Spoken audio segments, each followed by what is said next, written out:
These days, I have heard a lot about is learning grammar is essential to learn a language? Can we learn a language without learning grammar? Yes. If you answer my two questions, you can answer these two questions easily. Can we learn a language? Yes. Can we acquire a language? Yes. If your aim is to learn a language, you have to learn English grammar a lot. That is the way most of us, or even all of us, all of the non native speakers have learned the language. But if you go to America, England, other native speaking countries, they acquire the language without knowing grammar. Of course, they use grammar in their speech and writing, but they don't know it. They can't explain it. That is just the way we learn our mother tongue. So, the question is how far the learning of grammar is justified in acquiring a language. When you don't have the facility or you don't have the environment to learn a language naturally, non consciously, you have to depend on grammar, and while learning grammar, you learn a language. This is what is called grammar translation method.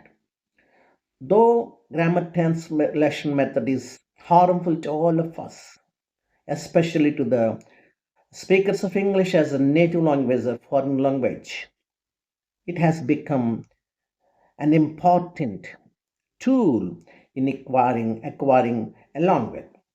But to me, I don't encourage this method, though it is convenient for the learner and the teacher. Some teachers who favor bilingual method are arguing that in a country like India, it is impossible to make your children speak English without teaching them tenses, without teaching them grammar, without teaching them other parts of speech, and so on and so forth. We are not against teaching grammar, we are not against grammar as such, but we are against learning a language through grammar because yes, without grammar there is no language. Without grammar there is no glamour of a language. Without grammar we can't write correctly, precisely, and we can't write formally, and we can't use language officially. But it's not enough.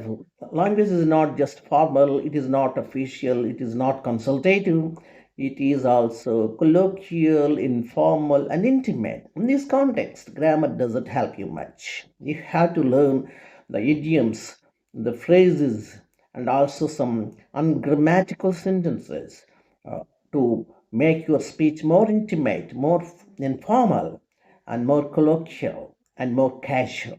So, if you want to become a native or natural speaker of English, you have not to depend too much on grammar.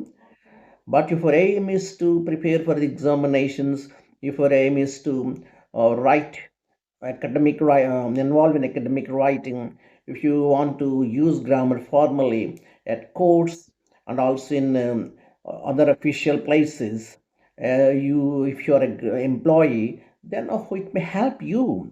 But if you want to be a natural native like speaker or user of language, grammar doesn't help you much.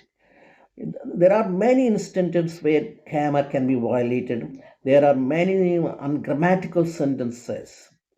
So we cannot precisely say that grammar is essential or not essential. To a certain extent, it is essential. In certain other cases, it is not so essential. So most of the videos and most of the teachers who advocate bilingual method or translation method, they are saying that it is impossible to teach spoken English without bilingual. But what happens to the children and those who have studied in convents and other corporate schools, and right from childhood they are able to speak English? Of course, their English is not of a great standard. Of course, their grammar is not good, but they are conveying their messages. Their English is natural. Their English is spontaneous. How is it possible? Because they have acquired the language, though even wrongly in the beginning and correctly later.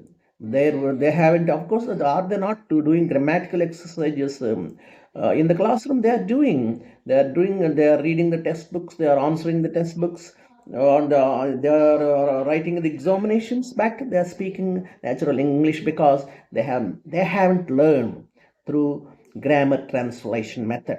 They have learned and picked up language in the classroom, and of course, forcibly. Maybe in the beginning, forcibly, they were forced to speak English. Later, it has become an habit, and they are speaking now good English. So it depends on you whether to learn grammar or not to grammar. Thank you.